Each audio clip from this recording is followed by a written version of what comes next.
আসসালামু আলাইকুম রাহমাতুল্লাহ। প্রিয় শিক্ষার্থীবৃন্দ, অক্সফোর্ড কমার্স কোচিং ইউটিউব চ্যানেলের পক্ষ থেকে স্বাগতম। আমি আহমেদ রুবেল স্যার আছি তোমাদের সাথে। হিসাব বিজ্ঞানের বহু নির্বাচিত প্রশ্ন এবং সৃজনশীল প্রশ্নের ক অংশের খুঁটিনাটি সমস্যা সমাধান নিয়ে এই ভিডিও টিউটোরিয়ালে আমি তোমাদেরকে যে বিষয়টি আলোচনা করব সেটি হচ্ছে অব্যবসায়ী প্রতিষ্ঠানের চাঁদা সম্পর্কিত যে সমস্যা সেটি। তোমরা অব্যবসায়ী প্রতিষ্ঠান হিসাবের অঙ্কগুলো করতে সবাই একটু ভয় পাও, যেটা এর মধ্যে প্রধান যে কারণটি সেটি হচ্ছে চাঁদা।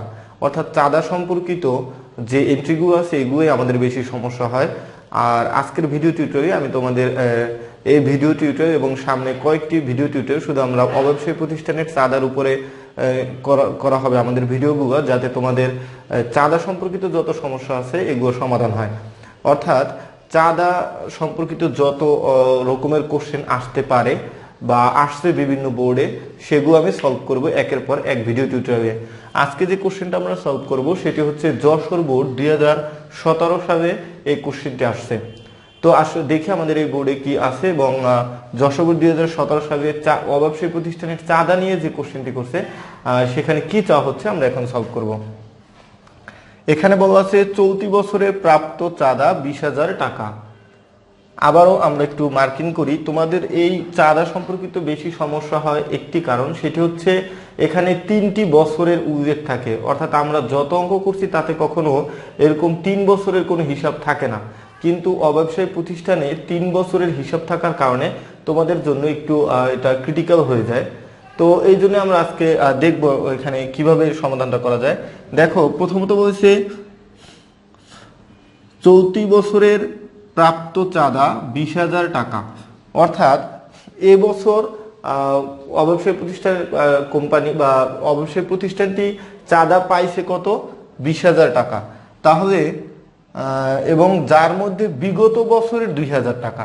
এখন কথা হচ্ছে এই 20,000 টাকার মধ্যে 2,000 টাকা হচ্ছে বিগত বছরের, অর্থাৎ এই চাঁদাটা এবছরের না, বিগত বছরের।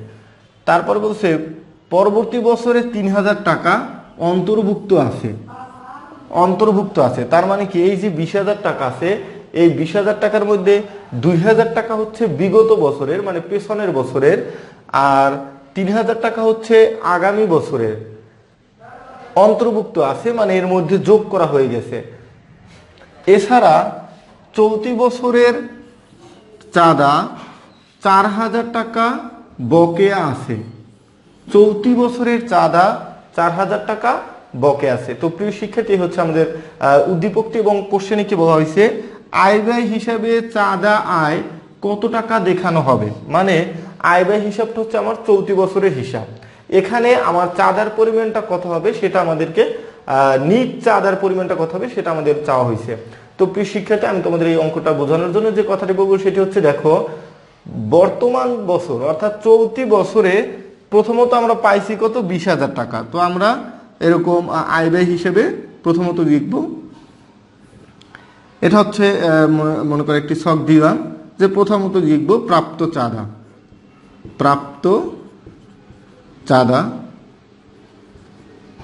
চাঁদা লিখলাম। কত টাকা লিখলাম? এখানে লিখব 20,000 টাকা। প্রথমত আমরা তো 20,000 টাকা পেয়েছিলাম, তাই না? 20,000 টাকা যে পেয়েছি সেটি লিখছি। এখন দেখো, এখানে বলা হয়েছে আমাদের এবছরের, এটা তো আমরা এবছরে পাইছি, তাই না? এটাও চলতি বছরে পাইছি, কিন্তু বলা আছে এর ভিতরে বিগত বছরেরও আছে এবং আগামী বছরও আছে। তাহলে আমরা এই বছরের সাথে আরো একটি এন্ট্রি আছে, বলছে চলতি বছরের চাঁদা 4,000 টাকা বকেয়া আছে। তো আমরা সাধারণত করি কি, চলতি বছরের কোনো চাঁদা বকেয়া থাকে আমরা যোগ করি। তো আমরা সাধারণত এটার সাথে আমরা যোগ করে দিতে পারি, যোগ চলতি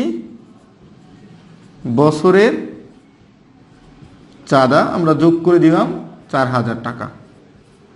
আচ্ছা, আমাদের মোট হইল 24,000 টাকা। আমরা চলতি ট্যাগ করে নিলাম, অর্থাৎ আমরা সাধারণত যেভাবে করে থাকি যে আমাদের চলতি বছরের বকেয়া হয়ে আমরা যোগ দেই, চলতি বছরের অগ্রিম হয়ে বিয়োগ দেই। তা চলতি বছরে আমরা এই একটা চলতি এই একটা চলতি, দুই চলতিরে আমি বকেয়া সেই জন্য যোগ করে নিলাম। এখন আমার মোট এবছরের চাঁদা পাইছি 24,000 টাকা, মানে এবছরের চাঁদা হচ্ছে 24,000 টাকা। এখন এখানের মধ্যে আমাদের বলা হয়েছে 20,000-এর মধ্যে আবার কি করছে যে 2,000 টাকা বিগত বছরে, তাহলে বিগত বছরের যে চাঁদাটা আছে ওটা তো আমাদের এবছরে আমি রাখতে পারবো না, অর্থাৎ যে 24,000 আছে এর মধ্যে তো আমাদের ওই 2,000 টাকাও আছে, তো এই 2,000 টাকা আমাদের বাদ দিতে হবে, মাইনাস বিগত বছরের চাঁদা 2,000 টাকা, কারণ এটা তো আমার এবছরের না, এটা বিগত বছরের, এবছরের মধ্যে রাখা যাবে না, তো বিয়োগ করে দিলাম, আমাদের হচ্ছে 22,000 টাকা। এখন দেখো, যেহেতু আমি আয় ব্যয়টা হিসাব আমাদের চলতি বছরই করে থাকি, সুতরাং এখানে আমাদের এবছরেরও কিছু রাখা যাবে না, আগামী বছরেও কিছু রাখা যাবে না। তাহলে আমাদের এখানে আরেকটি আছে কি, যে পরবর্তী বছরে 3,000 টাকা অন্তর্ভুক্ত আছে, অর্থাৎ এটা এবছরে না, এটা আগামী বছর। তাহলে আগামী বছরটা আমরা কি করব, এটাও আমরা বিয়োগ করে দিব। তাহলে আমরা দেখব অগ্রিম চাঁদা, অগ্রিম চাঁদা মানে এটা তো আমাদের এবছরের না, অগ্রিম চাঁদা কত, 3,000 টাকা। তো প্রিয় শিক্ষার্থী, আমরা এটাও বিয়োগ করে দিব। তাহলে দেখি আমাদের 22,000 থেকে যদি আমরা 3,000 বাদ দেই, 19,000 টাকা। তাহলে যে পরবর্তী যে ঘরটি হবে সেখানে আমাদের কত চলে যাচ্ছে, 19,000 টাকা আমরা দেখতে পাচ্ছি। তাহলে আমাদের এখানে যে একটি ঘর হবে সেখানে আমাদের কত টাকা আছে, 19,000 টাকা। তাহলে এটাই হচ্ছে মনে করো যে আমাদের আয় ব্যয় হিসাব, আয় ব্যয় হিসাবে আমরা 19,000 টাকা আমাদের নিট আয় পাশে যাবে। তো প্রিয় শিক্ষার্থী, আমি তোমাদেরকে যেটা বলতে চাই সেটা হচ্ছে আমাদের এই বছরের চাঁদার মধ্যে বিগত বছরের কিছু রাখা যাবে না, আগামী বছরেও কিছু রাখা যাবে না। তো বিগত বছরটা আমাদের বাদ দিতে হবে, আগামী বছরটাও বাদ দিতে হবে। আর চলতি বছরে যদি কিছু যোগ বকেয়া থাকে তাহলে যোগ করে দিব, এই তো হয়ে গেল। তো আজকের ভিডিও টিউটোরিয়াল এই পর্যন্ত। পরবর্তী ভিডিও টিউটোরিয়ালে আমি চাঁদা নিয়ে আরো একটি কোশ্চেন সলভ করব, অর্থাৎ অন্য বোর্ডে কিভাবে চাঁদা সম্পর্কিত কোশ্চেন আছে সে সম্পর্কে আলোচনা করব।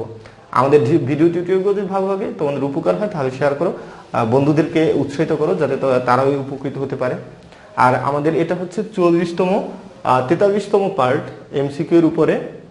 আমরা 43তম ভিডিও এটি। আমি এই পার্টগুলো করেছি এই জন্য যে যাতে তোমাদের ক্রিটিক্যাল যে সৃজনশীলের যে ক অংশ অনেক সমস্যা হয়, তারপরে তোমাদের বহু নির্বাচনী যে সমস্যাগুলো হয়, আমরা যারা বহু নির্বাচনী ভালো পারবো তারা কিন্তু সৃজনশীলের ক অংশটা অবশ্যই ভালো পারবো, আবার যারা সৃজনশীল ভালো পারে তারা কিন্তু বহু নির্বাচনীও পারবো। তো প্রিয় শিক্ষার্থী, যারা আমার এই অধ্যায়ের উপরে ভিডিওগুলো দেখো নাই, অর্থাৎ অবশ্যই প্রতিষ্ঠানের উপরে আমার কয়েকটি পার্ট অলরেডি আপলোড হয়ে গেছে, তোমরা ওইগুলো প্রথম থেকে সবগুলো দেখো। আর সাথে সাথে আমাদের MCQ পর্বগুলোর প্রথম থেকে সবগুলো দেখো, কারণ কি তোমাদের যত কোশ্চেন আমার কাছে আসে এর অধিকাংশ সমাধানই হচ্ছে আমাদের MCQ পার্ট এবং প্রশ্ন উত্তর পর্ব। আমাদের ভিডিও লিস্টের প্লে লিস্টে যদি তোমরা যাও, সেখানে দেখবা একটি আছে কোশ্চেন ও অ্যান্সার পর্ব, সেখানেও তোমাদের এরকম অসংখ্য কোশ্চেনের অ্যান্সার পাবা। তো আমার চ্যানেলের প্রায় এখন অ্যাকাউন্টের উপরে 230-এর মতো ভিডিও, তোমরা সবগুলো ভিডিও দেখো, তোমাদের প্রয়োজনীয় সমস্যাগুলো অবশ্যই সমাধান হবে। আশা করি ভালো লাগবে আমাদের ভিডিওগুলো। তো সাথে থাকো হামিদুল স্যারের সাথে, থাকো অক্সফোর্ড কমার্স কোচিংয়ের সাথে। আল্লাহ হাফেজ।